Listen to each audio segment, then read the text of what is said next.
Instagram ku Twitter ali mukuno alemeddwa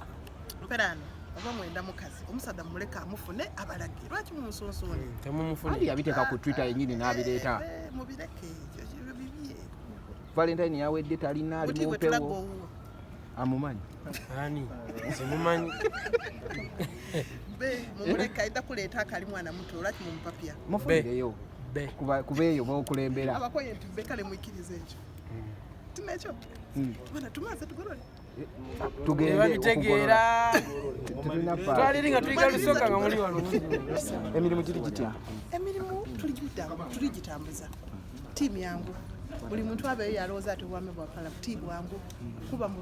muba mu mateeka kuba saawa eno omwaka guno mulamba tuli kulwanisa iteeka erya fisheries so twagimaze empeera ano tusuubira nti anytime edda kuba drafted edde kufuna ya experience for full year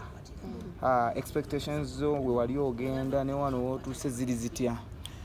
bwe nali ndi kujja experience nali nayo y'amaanyi kuba nali nga political assistant wa maama wange bwe yali nga mu parliament 7th and 8th parliament lidadda wange yali mu parliament eyasooka eyalegiko so ebyokuba mu parliament tibibayo byaka ino yendi aye bw'otuukayo kabiri bizitowa okusinga niwasuubira emirimu mingi tutyamu okuva ku nkyo paka bwire ate ng'olina n'okuweereza abantu so okubigamaganya wayongeraku n'okubira ku bantu endongo olwisi bikalubamu okuko aye Katonda mulungi bw'abakuwera ekyokola kikole era okikole bulungi. Sofa okebera ku checklist yo kati etambula etyo okubanga bye wali weesuubiza nti ojja bikola mu mwaka gumu ne wano. Checklist checklist yange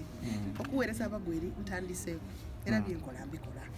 Nakula ambulance eriyo tusimana ikonto abaana bali kusoma ebyo checklist eri kutambula bulungi era tusuubira nti n'ebindi tujja kwongera okola. Mukwemba album diri fulumando na tulikola kwa na fulumya album mu August last year ebungereza era yatukani ku trans global charts paka number 1 so awundikola ena Uganda tenatuuka butuusi music wanda ulo mu kwa inzo okutatunda wano ayi datu yes Honorable Rachael Magoola akyusizza atya Rachael Magoola Obangayina nedda nze Rachael Magoola Obangayina sikyuka ne mu parliament bampita Obangayina buli omu amanyi Obangayina so kyekyo that's my identity era endongo y'abantu obya parliament ly'abalonzi going to parliament with fame kiyambako kityo omuntu aba yakajja kati nga mwabadde bakayinga for the first time nga gogenzi dalo ine erinnya ndowooza kiyamba in the fact nti buli omu aba akumanyi so enzigi ntono ezikuggalirwa oba osobola okugula enzigi nyingi kuba buli omu aba akumanyi ate kikukosaamu kitya tugeze nga gwe omuyimbi ng'oyingidde parliament ng'obadde ogenza olw'amaanyi Omusoga yalugera kyo omumanye